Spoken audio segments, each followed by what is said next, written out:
Herb Edwards lived in the little town of West Seattle on the other side of Puget Sound.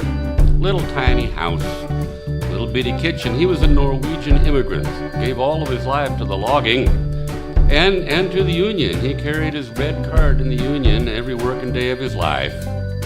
We sat in that little kitchen and he told me the story of the Spokane Free Speech Fight, 1910.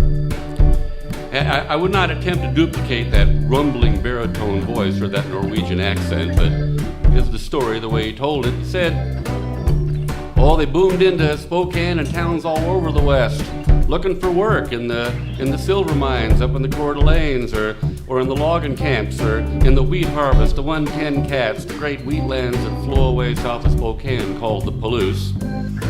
Well, you jungle up in the flops, wait for the weather to break, and then you go down on the street on Trent Avenue, and there were these rows of little shops called labor sharks. Well, labor sharks hold jobs. You give a labor shark $4 and it entitled you to a job, say putting down a new mine shaft up in the Coeur d'Alenes. Well, you'd boom up there to that job, burning up your road stake as you went. You get up there, work a month, get paid, and then fired. Why? Because the foreman on the job was splitting the labor fees with the shark in town. But crooked as hell, they called it perpetual motion, where you had one job, one worker going to the job, one worker on the job, one worker coming back to buy another damn job. Well, he said that the union, the Wobblies, IWW, they came into those towns all over the West in Spokane and to build union hiring halls to control the conditions of their labor. Well, the one in Missoula, Montana was burned down. The one in Spokane was torn down by the law. So the Wobblies went down on the street and they put up soapboxes, and they get up on the soapbox and start windmilling, street speaking, exhorting, and they'd always set up right across the street from the Starvation Army. Be over there Bible banging and Jesus preached and telling these working folks that to give what they had to Jesus to get pie in the sky by and by. My, that's a lie.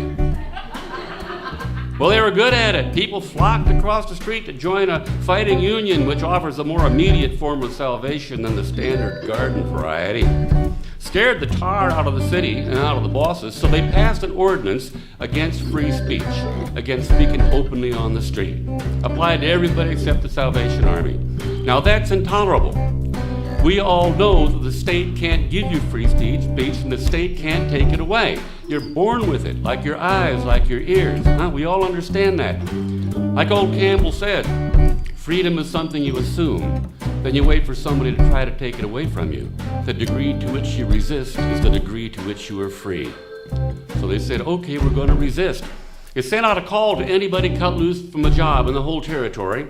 They flooded into town on the freight trains, filled it up, put that soapbox up on Trent Avenue in defiance of the law, built a line 4 blocks down and 4 blocks up, and every one of those booming workers took their turn up on that soapbox. Had time enough to say, fellow workers, and they got arrested. Well, that was the idea, of course, to fill the jails. The Finnish workers, they were the tough ones. The Finnish immigrants were socialists when they got here. The Finnish worker learned enough English to be able to say, fellow workers, and if the cop wasn't right there, he'd say, where's that damn cop? Well, they filled the city jail, filled the county jail, filled the sports arena, all the high school gyms, grade school gyms. Every square inch of public space was full of busted boomers. But then the city had to feed them. The tax burden was enormous. And the taxpayers balked and said, we're not going to spend our hard-earned loot to feed that bunch of grimy grifters down in the slammer. So they had to change the ordinance. And they won. And it didn't take any ballot boxes, and it didn't take any political parties. It's called direct action and comes to us highly recommended.